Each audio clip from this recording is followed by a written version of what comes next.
Hope when all else seems lost. That's the tagline on the Bird website. My daughter would be up before 6 o'clock every morning. She was a very messy eater, she learned to walk late, she found it difficult to make herself understood and was always covered in bruises from bumps and falls. She often got blamed for hurting other children at school. As a teacher, I'd seen and worked with children with a wide variety of special needs and helped them to develop and access the curriculum like any other child. But when my own daughter Grace was given a diagnosis of cerebral atrophy, which presented as dyspraxia, I remember breaking down in tears. For years, her progress seemed stilted and she wasn't catching up with her peers. She found friendships hard to maintain, especially as the other girls in her class matured and developed diverse interests. When I became a head teacher, I heard a family and a member of my staff talking about Bird. I found out that an autistic child in school had been on the programme and had made great progress. He left recently in Year 6 with a couple of level 5s under his belt. My husband and I went along to the information session and could tick off many attributes which Helen and the team talked about, and the realisation dawned that Grace's problems were to do with more than learning difficulties.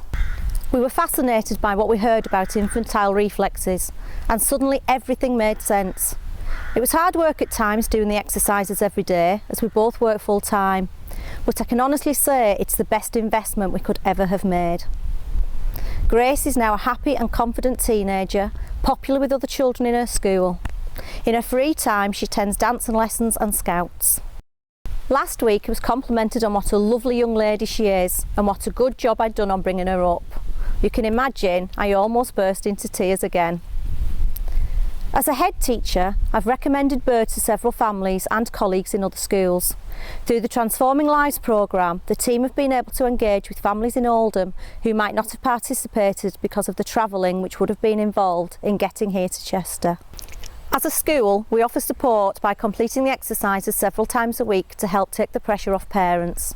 Some of my teaching assistants have attended meetings and training sessions alongside the families of children we've identified. The programme has helped children who've had behavioural problems, concentration problems, poor working memory and processing issues. One Key Stage 1 child in particular has made good progress in reading.